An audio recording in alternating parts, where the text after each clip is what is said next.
안녕하십니까. 본 심포지엄의 세션 1, K컬처 시대의 AI 번역과 번역 교육, 그 두 번째 발제를 맡은 한국문학번역원 번역 아카데미의 심재환입니다. 오늘의 K컬처 시대에서 문학 콘텐츠 번역과 그 교육, 그리고 AI 번역에 대해 논할 수 있는 의미 있는 심포지엄을 준비해 주신 한국문학번역원과 이대 통번역대학원, 그리고 본 행사를 후원하는 문화체육관광부에 깊은 감사를 드립니다. 그럼 영화, 드라마, 웹툰 번역을 중심으로 한 문화 콘텐츠 번역 교육과 기계 번역의 활용 가능성에 대한 발표를 시작하도록 하겠습니다.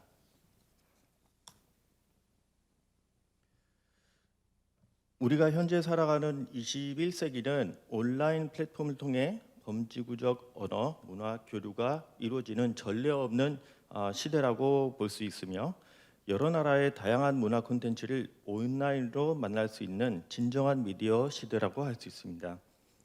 이러한 21세기 초반에 예기치 않게 세계의 이목과 관심을 끌며 부상한 세 가지를 들라고 하면은 주저없이 유튜브 등과 같이 영상 중심의 온라인 콘텐츠 플랫폼, 그리고 한류, 소위 말하는 K컬처, 그리고 기계 번역을 들 수 있겠습니다.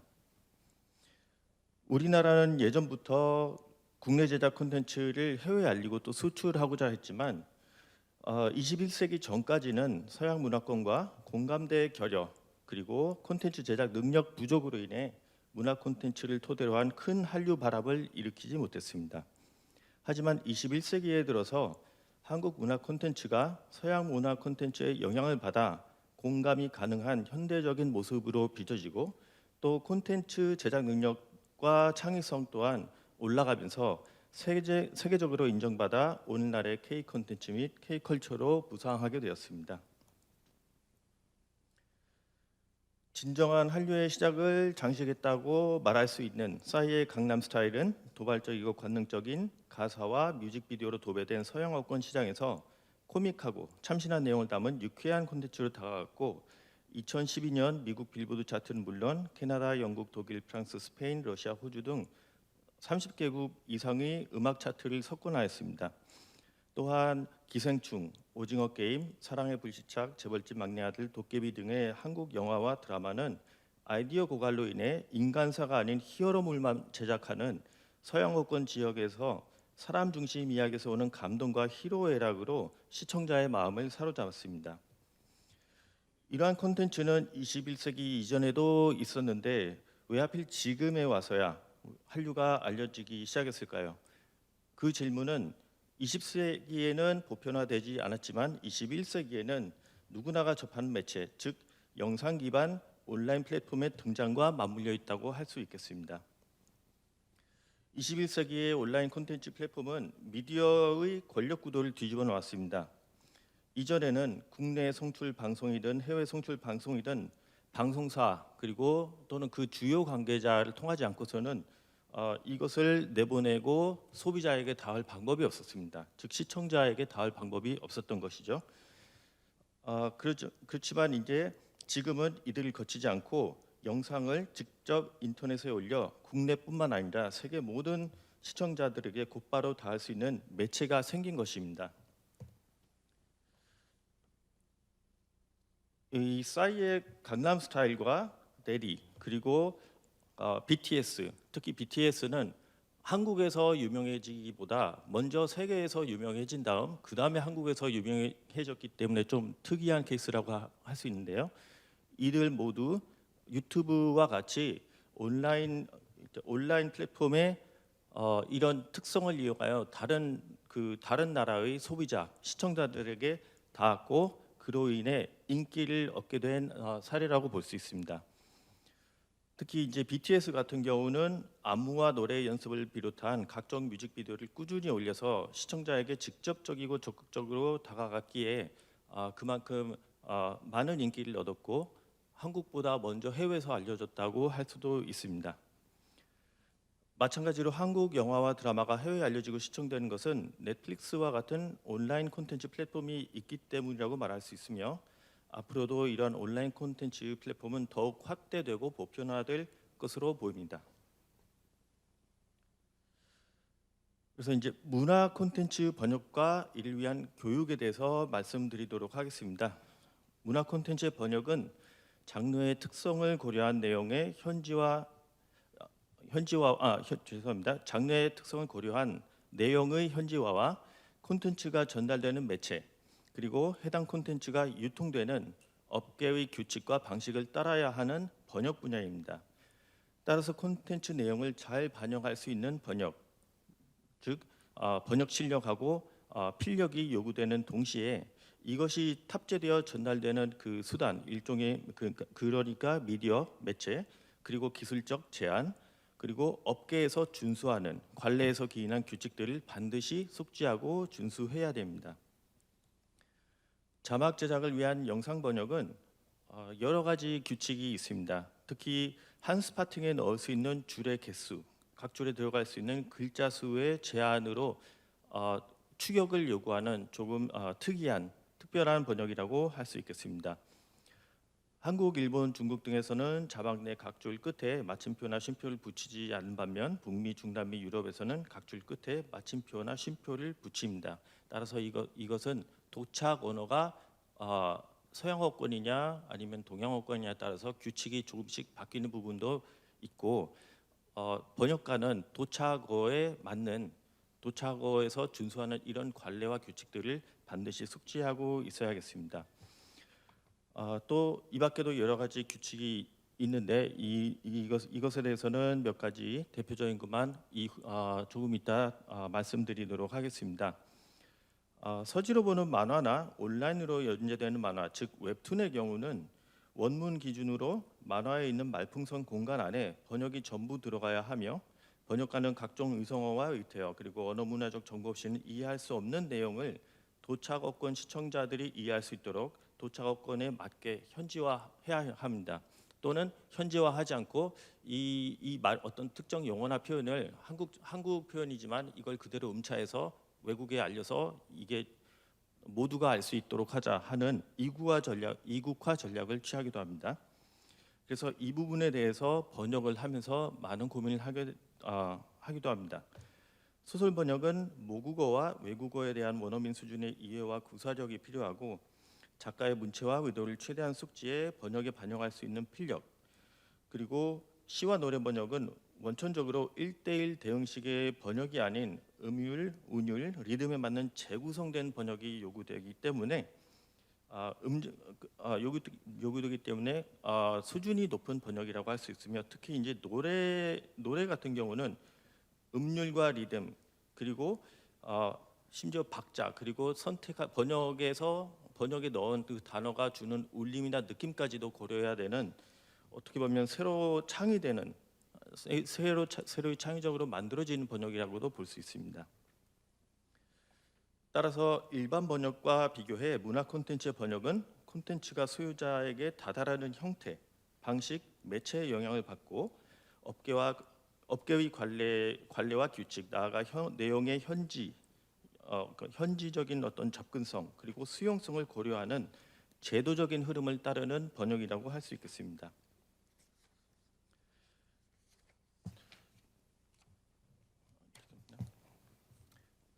따라서 문화 콘텐츠 번역은 일반 번역의 실력이 일정 수준에 도달한 이들을 대상으로 콘텐츠 유형에 맞게 번역에 대한 교육이 진행되어야 된다고 말할 수 있습니다. 영상, 만화, 웹툰 등의 문화 콘텐츠 번역의 경우 도착어를 유창하게 구사하고 출발어를 충분히 이해할 수 있는 그런 능력을 겸한 번역가들이 수강생들이 있다는 전제하에 1, 2년의 단기 교육과 훈련을 통해서 실무 투입이 가능한 번역가를 배출하는 것이 가능합니다.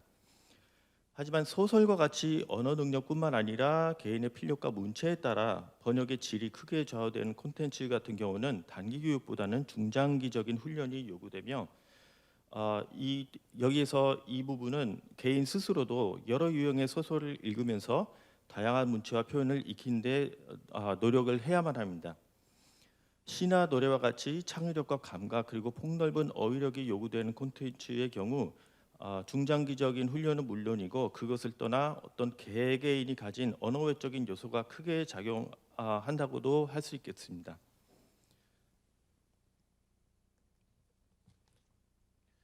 자, 그러면은 지금 AI 번역의 현황에 대해서 조금 말씀을 드리도록 하겠습니다.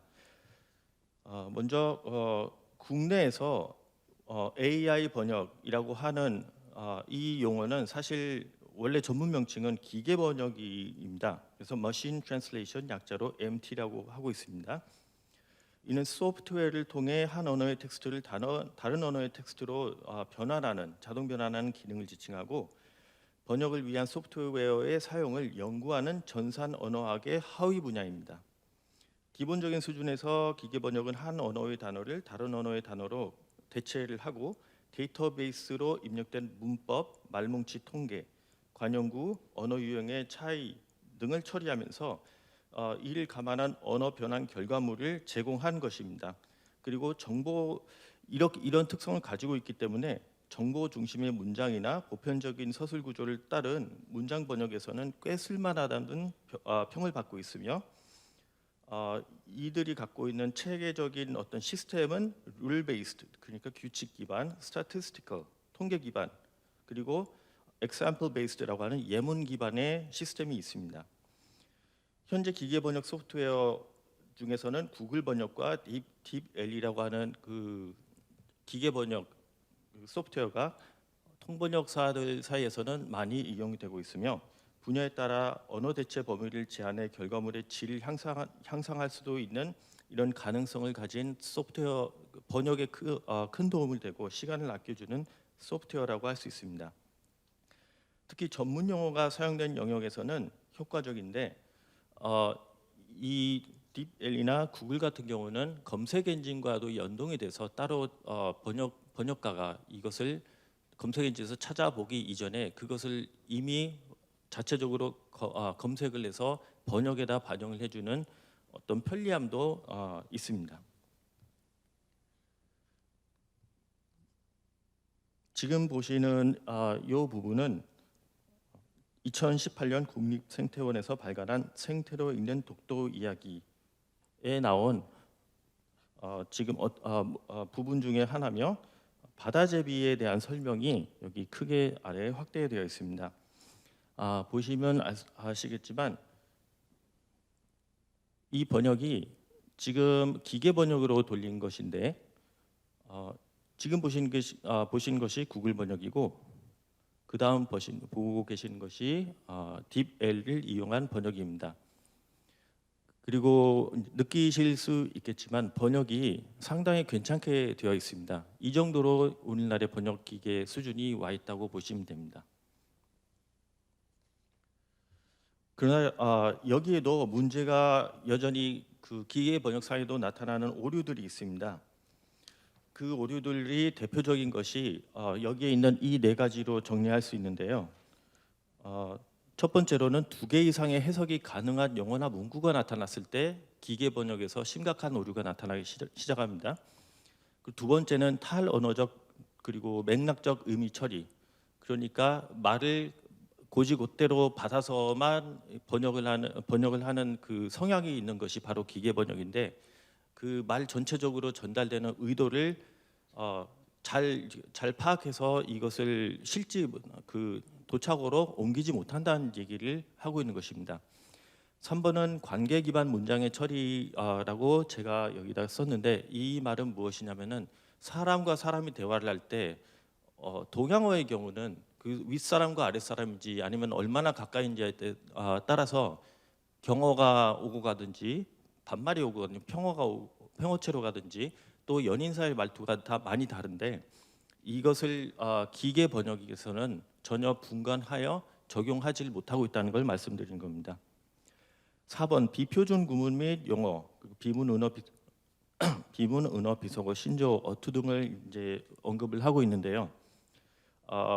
기계 번역 같은 경우는 한글, 그러니까 번역해야 될 그러니까 출발어로 가는 한글 또는 영어도 문법적으로 맞게 여러분이 쓴 다음에 기계 번역을 돌리지 않으면 결과 또한 이상하게 나와버립니다. 즉 애초에 그 데이터에 기입된 어떤 언어적인 지식이나 구조가 문법을 준수한다는 것을 전제로 돌아가기 때문에 거기에서 조금이라도 어긋나는 비문이 들어가기 시작하거나 그쪽에서 발견되지 않은 신조 또는 은어 비속어, 심지어 준말까지 이런 것이 개입되기 시작하면은 오류가 심각하게 나타나기 시작합니다. 그 아까 제가 그래도 괜찮게 되었다고 말씀드린 이 번역 부분을 다시 한번 가까이서 살펴보게 되시면 여기에서 지금 빨갛게 친 부분에서 그 바다제비란 둘 다 네, 여기 바다제비란 말이 이렇게 바다제비로 나왔는데 윗부분에서는 이 씨패트리라는 말을 썼다가 여기서 갑자기 스왈러라는 말을 쓴 걸 보실 수가 있습니다. 그래서 속명으로 갔다가 갑자기 종명으로 바뀌는 이런 현상이 나타나서 명사가 통일이 되지 않고 있는 문제가 나타나고 있고, 그 다음에 holes are well dug라고 하는 부분이 있는데 이거는 해석하면은 바다제비가 구멍이 잘 파지는 경사진 데서 둥지를 튼다는 말을 하고 있는 부분인데, 구멍이 잘 파지는 으로 해석하지 않고 기계는 구멍이 잘 파지고를 잘 파지는이 아닌 잘 파여진, 입이 파여져 있는 것으로 해석해서 번역에서도 이런 오류가 나타나기 시작합니다. 그리고 딥 L로 돌렸을 때 또한 마찬가지의 상황을 볼 수 있는데, 심지어 더 여기에서는 좀 더 심각한 문제가 일어나는 게 여기 윗부분에 그 명사가 통일되지 않는 것은 마찬가지이지만 여기는 심지어 학명이 다른 어떤 새의 학명이 다른 새의 명사가 들어갔습니다. 그러니까 이거는 완전히 다른 종인데도 여기다가 이렇게 키티와키라고 넣은 것입니다. 또한 아까와 마찬가지로 여기 똑같이 구멍이 잘 파지고 해서 잘 파지고를 잘 파지는 문맥에 따라서 맥락에 따라서 잘 파지는으로 해석 이해하지 않고 잘 파여진으로 해석해서 변환하였고, 돌이 적은 곳에서 여기서 돌이 별로 없는 장소에다가 둥지를 튼다, 돌이 적은 장소에다가 하는 것을 이 적은이란 말을 그 사전에서 찾아보시면 거듭함, 은혜를 거듭함 또는 쌓인 은혜라는 걸로 해석이 되니까 이거를 또 거기에 기반해서 돌이 많이 축적된 돌이 많이 있는 걸로 오히려 반대로 번역을 한 것을 보실 수가 있습니다. 그래서 이러한 문제를 해결하기 위한 일환으로 다음과 같은 언어 변환 접근법이 기계 번역에 도입이 되었습니다.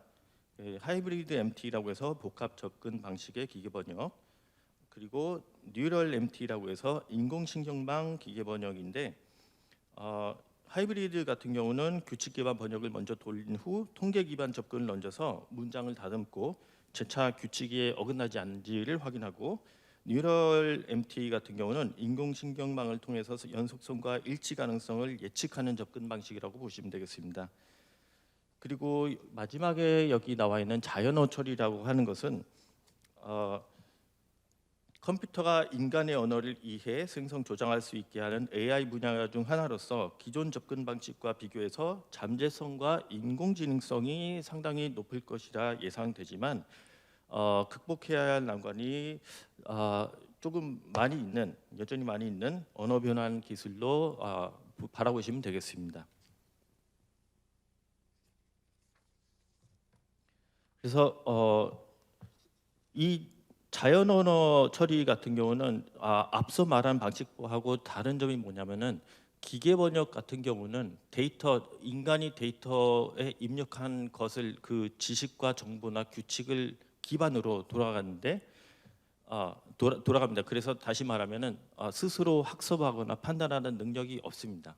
그것을 우리는 지금 이제 일반인들은 인공지능으로 착각하는 경우가 흔히 있는데, 사실 인공지능이라고 하기에는 조금 모자란 감이 있습니다. 하지만 자연어 처리에서 적어도 이제 여기 목적하는 바는 무엇이냐면은 자연어 처리 같은 경우는 스스로가 어떤 탈언어적 의미와 맥락까지도 좀 파악할 수 있는 어떤 그런 프로그램을 만들자라고 하는 것을 목적으로 삼고 있어서 앞서 말한 그 두 가지 방식과는 조금 다르다고 할 수 있겠습니다. 네, 지금 보신 것은 영화, 드라마, 웹툰을 위한 문화 콘텐츠의 번역과 교육 관련된 내용인데요. 일단 영상 번역부터 시작을 하도록 하겠습니다. 영상 번역은 크게 자막을 위한 번역, 즉 자막 제작을 위한 번역과 더빙을 위한 번역이 있습니다. 더빙을 위한 번역은 일반적으로 대부분 재성에 해당이 되는데 그 성우가 읽는 대본을 번역을 하는 것입니다. 그러니까 성우를 위한 더빙 대본의 번역이라고 생각하시면 되겠습니다. 미디어를 통해서 다른 언어권으로 향하는 영상 콘텐츠의 번역을 담당하는 것이 영상 번역이고요. 그리고 영상 번역과 일반 번역을 비교하시면 여기서 보시는 이러한 차이가 있습니다. 일단 어체부터 말씀드리자면 문어적 구어체, 영상 번역은 문어적 구어체, 일반 번역은 평서문. 그리고 영상 번역에서는 매체에 맞춰진 포맷과 관례적 규칙, 이거는 도착 어권의 관례적 규칙을 말하는 겁니다. 방송업계의 관례적 규칙을 준수하고 일반 번역에서는 그냥 원문에 원래 있는 그 기반과 서식과 틀을 준수하는 편입니다. 영상 번역은 사전적 의미와 문맥적 의미를 동시에, 즉 맥락적 의미를 동시에 고려를 하는 반면 일반 번역에서는 대부분 사전적 의미로 많이 가는 경향이 있습니다.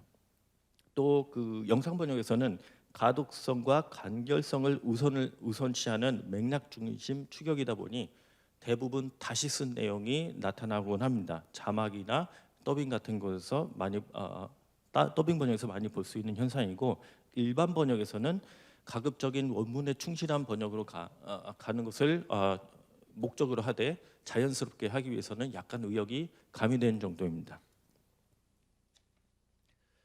그리고 그 영상 번역 부분에서는 도착 어권에 어떤 언어로 출발어가 무엇이든 무조건 도착 어권에 맞게 다듬어져야 됩니다. 그 여기서 말하는 도착 어권에 맞게라고 하는 것은 그쪽 업계에서, 방송업계에서 준수하는 영상과 관련한 자막에 적용되는 규칙들을 따라야 되는 말을 드리고 있는데요.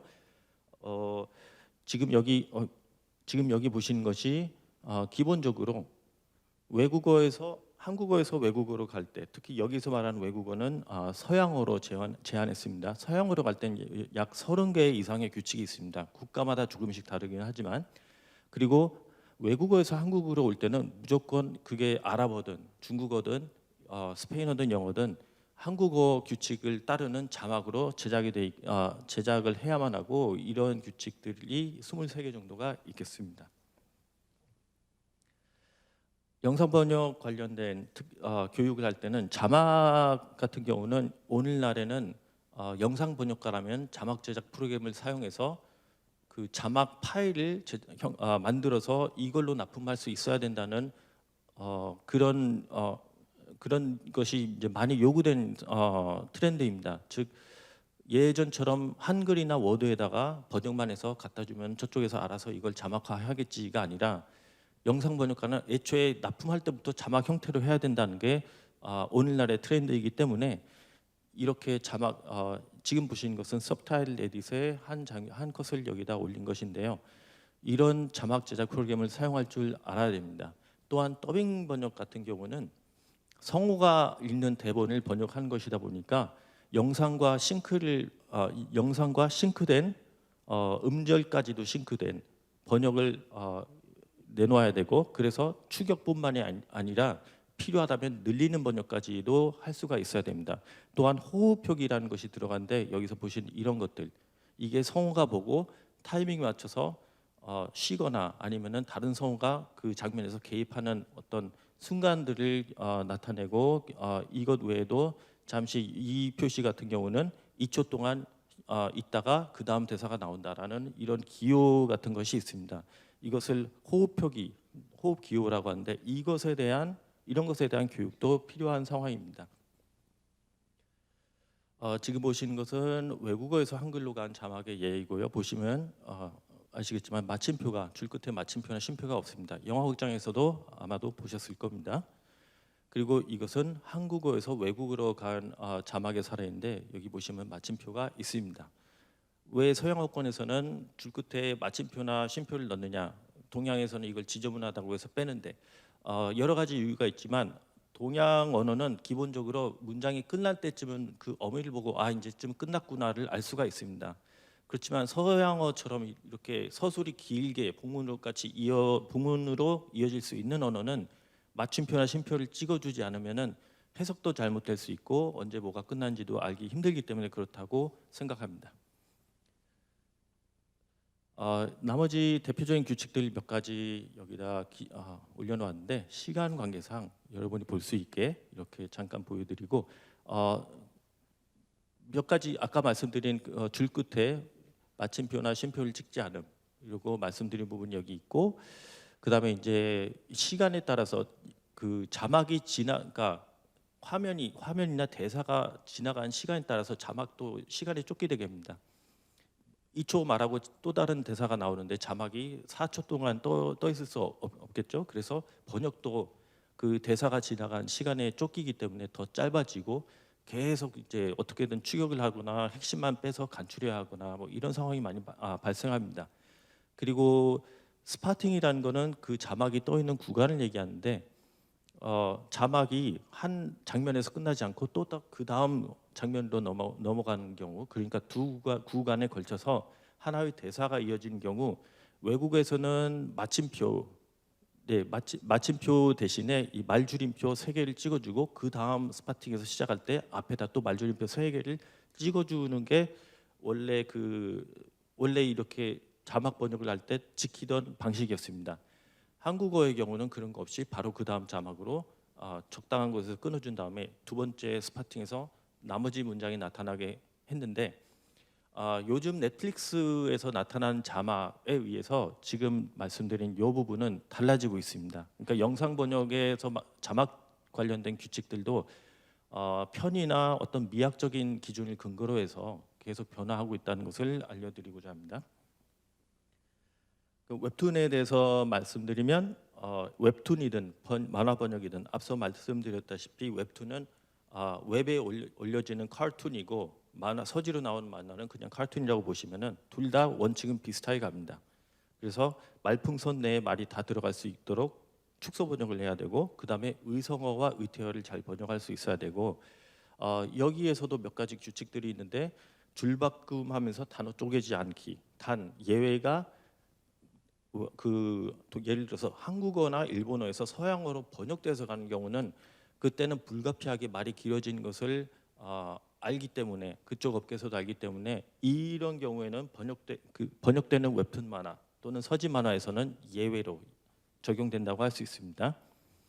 가급적 절 단위로 말을 끊어서 줄바꿈을 해야 되고 번역 길이를 최대한 원문 길이와 맞추려고 해야 되고 비문, 의문, 감탄 표현이 이와 같은 구어적 서술이 허용되고 문장 보호의 중복 사용까지도 허용이 됩니다.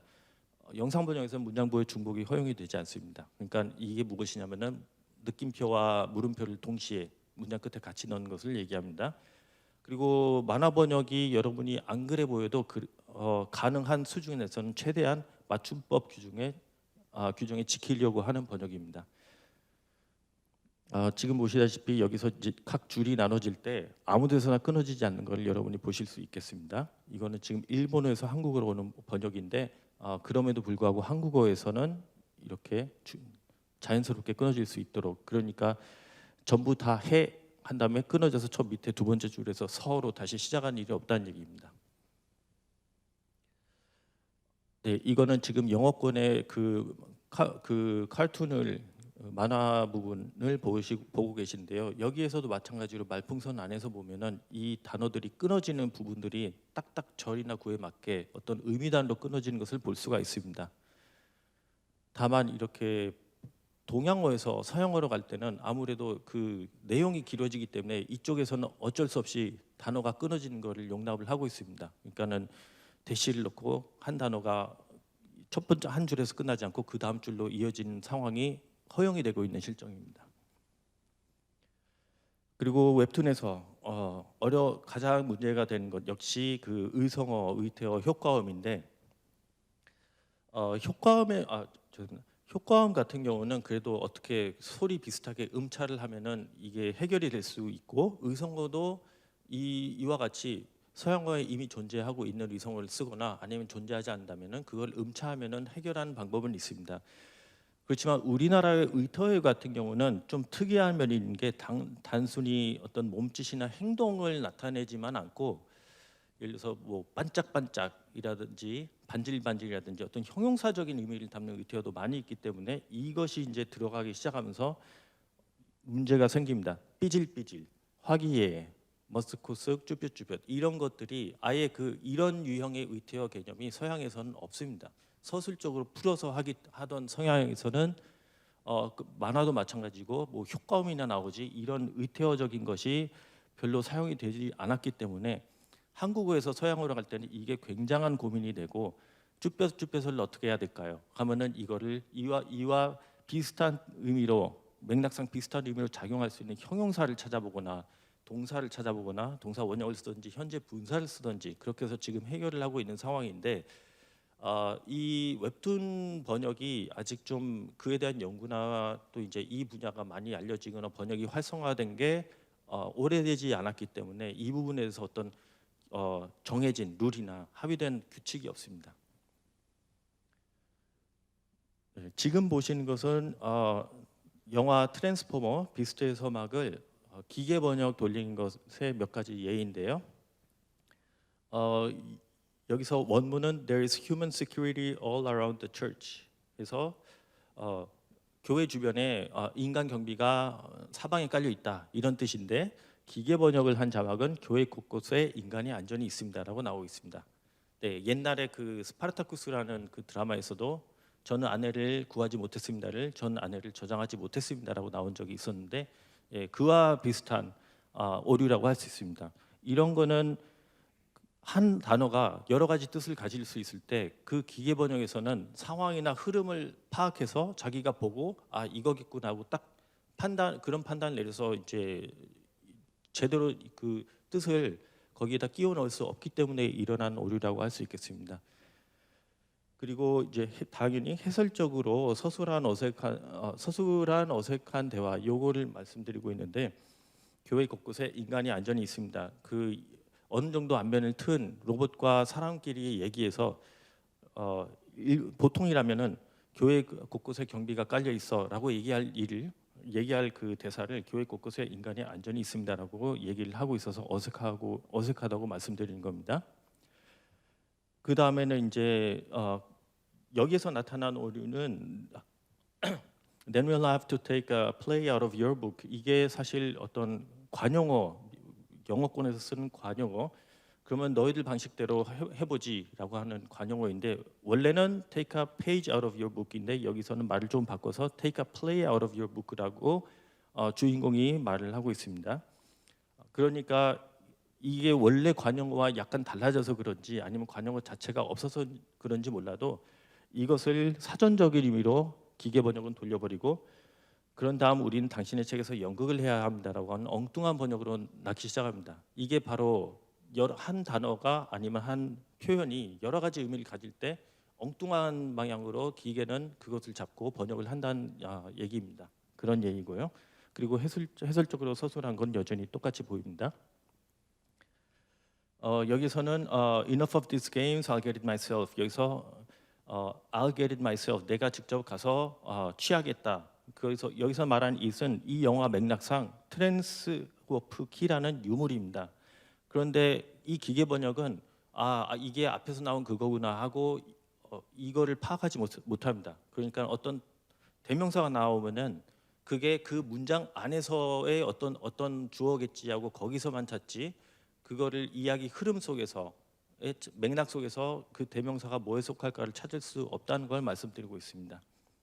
그래서 이제 똑같이 이런 엉뚱한, 그러니까 완전히 상관없는 번역이 나오거나 하는 이런 오역이 발생을 하곤 합니다.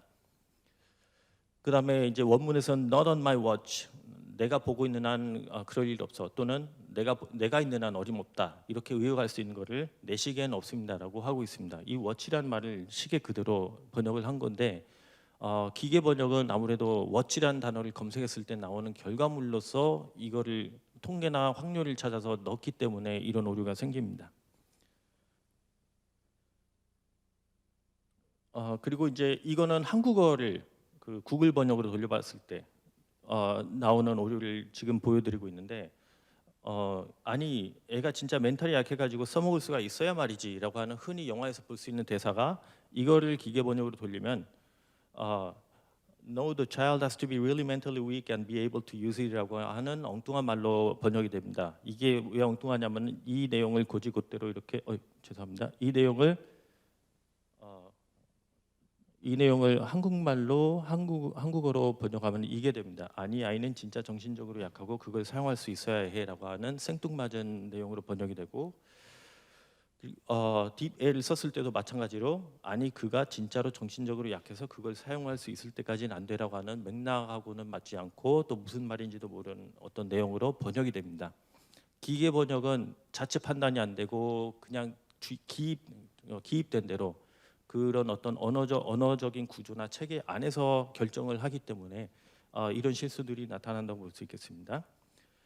또한 이런 것 구관이 명관이라더니 I heard that the old building is famous라고 해서 난 그 옛 건물이 유명하다고 들었어라고 번역을 해버립니다. 근데 사실 이거는 그런 뜻이 아니죠. 그리고 굳이 더 괜찮은 사람한테 만약에 구관이 명관이다라는 걸 뭐 어떻게 하겠냐면은 Better the devil you know가 제일 네가 아는 그래도 네가 아는 악당이 낫지 또는 네가 아는 그 악마가 낫지 이런 게 오히려 차라리 어울리는데 기계 번역은 그것까지는 잡아주지 못합니다. 딥L 같은 경우는 이게 원래 이제 기본적으로 추천되는 번역이고 밑에는 다른 예시 몇 가지 대안들이 얘가 다른 상황일 수도 있겠다라고 적어도 감진해서 다른 여러 가지 대안이 나오는데 맨 위에 있는 것은 난 그 양반 또는 난 그 노인이 신비주의자라 들었어. 구관이 명관이다를 이렇게 번역하고 밑에 세 개도 여전히 그는 대가였다. 그는 전설이었다. 뭐 이런 얘기로 엉뚱하게 번역되는 건 마찬가지입니다. 그리고 이제 맨들맨들 이게 그 여러분이 생각할 때 웹툰 번역은 그래도 간단하겠다 싶지만 이런 거를 넣으면은 맨들맨들이 맨스맨스래 갖고 왜 이게 나온지도 모르는 번역으로 나오고 뽀송뽀송 같은 경우는 여러분이 이 기계 번역을 돌리면 플러피나 퍼피로 나오는데 사실 뽀송뽀송은 두 가지 뜻이 있습니다. 막 빨래해서 건조하고 펑퍼짐한 부드러운 이분을 여운이 뽀송뽀송하다고도 하지만 막 씻고 나와서 깨끗하고 매끄러운 깔끔한 피부도 뽀송뽀송하다고도 하죠. 근데 기계 번역은 후자는 잡지 못하고 플러피나 퍼피로 가기 때문에 이걸 그대로 돌리게 되면은 아우 뽀송뽀송해를 아우 나 펑퍼짐해나 내가 좀 건조해서 부드럽다 이런 식으로 또 잘못 해석이 될 경우가 있습니다. 그래서 상황에 맞지 않는 번역이 나오는 경우가 다분합니다. 이렇게 지금 그 예를 보여드리고 있고요. 여기 보시면은 뽀송뽀송이 여러 가지 뜻이 있는데 아까 말씀드린 이불이 뽀송뽀송하다와 피부가 뽀송뽀송하다 다른다는 거 이렇게 보여드리고 있습니다. 네, 그래서 이제 지금까지 여러 가지 문제들을 봤을 때 그럼 무엇을 어떻게 해야 기계 번역이 나아질까? 일단은 비문과 용어들, 특히 은어, 준말, 신조어 등에 대한 보다 방대한 자료가 축적되어야 되겠고 출발어와 도착어에서 사용되는 관용어, 의성어, 의태어에 대한 어떤 등가적인 표현 또는 기존에 번역된 게 있으면 그런 번역의 예가 좀 축적돼야 되겠습니다. 출발어권, 도착어권 사회에서 통용되는 언어를 관찰해서 지속적으로 데이터베이스에 업데이트하는 것도 필요하고요. 언어화 변화 프로그램에 대화 당사자 간의 관계를 설정할 수 있는 옵션이 있다면은 적어도 그건 동양어권에선 중요하니까 이 사람은 얘 아빠다 이렇게 해놓으면은 적어도 아빠한테 얘기할 때 뭐 야라고 하지 않든가 좀 존댓말로 갈 수 있는 어떤 번역이 나올 수 있지 않을까. 그리고 연인 관계다, 친구 관계다 하면 또 그에 맞는 어떤 어체로 나올 번역이 나올 수 있지 않을까 생각합니다.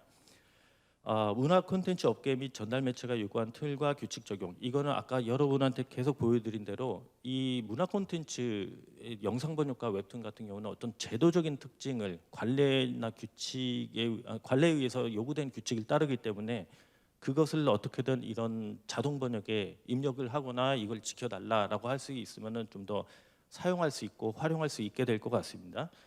그리고 대명사를 특정하는 데 있어서 맥락을 잡아봐라, 상황과 이야기의 흐름을 봐라라고 하는 인지적 기능 프로세스가 있으면 당연히 좋을 것 같지만 아마 이 부분이 제일 어려운 부분이라 생각되고 진짜 이게 갖춰지면 거기서부터는 인공지능이라고 할 수 있다고 생각합니다. 네. 네, 지금 보시는 게 이제 기계 번역으로 돌린 아도be 프리미어로 스파팅도 다 자동으로 되고 번역까지 돌린 영상과 자막입니다. 이게 트랜스포머 비스트의 서막의 일부분이고요. Relax. Let me just talk to my guy real quick. Yo, don't leave me with these tight asses, bro. We make a great team. This is a waste of time. Look, I'm not breaking in a museum for some space robots. But what about for friendship? 네, 이해하기가 매우 힘들고 이런 기계 번역이라도 보고 그냥 먼저 보고 싶다는 사람들은 보겠지만 일반 시청자는 보기에 매우 불편하고 이해도 잘 안 되는 번역이 되겠습니다. 여기서는 지금 이제 보시는 게 이 말줄임표. 서양에서 원래는 준수되던 원칙적으로는 한 문장이 두 스파팅으로 인해서 계속 이어질 때 나오는 거에 예시로 들어간 겁니다. Escuche, agente Smith. Ya la hice de superhéroe y de 보시면은 여기 새로 시작 Envíame 앞에 alto, lo 말줄임표가 또 붙죠.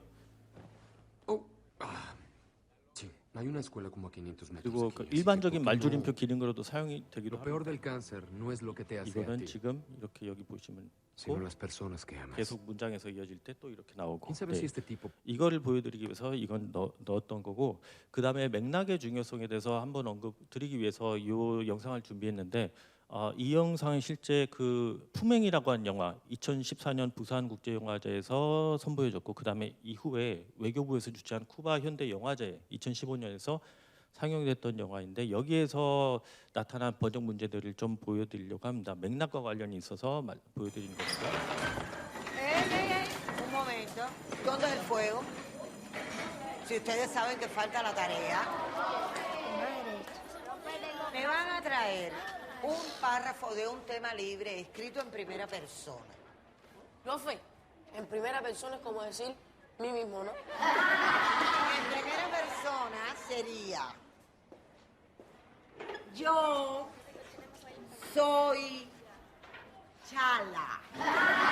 Soy una bola de candela. Y por hacerme el chistoso, me la paso corriendo delante de Carmela. 네, 이걸 보시면은 아마 번역은 언뜻 보기에 잘 돼 있는 것 같은데 애들이 외운지도 모르겠고 아까 종이 따릉 울렸을 때 화재가 어디 있어라고 해서 저게 화재 경보인가 하는 생각까지도 듭니다.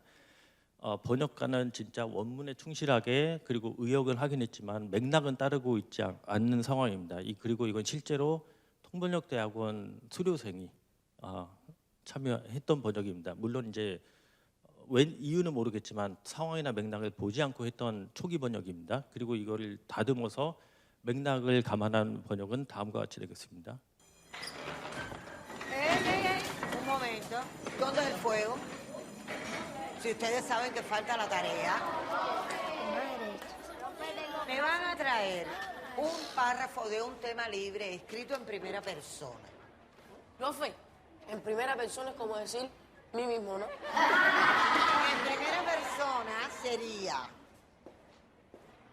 yo soy Chala.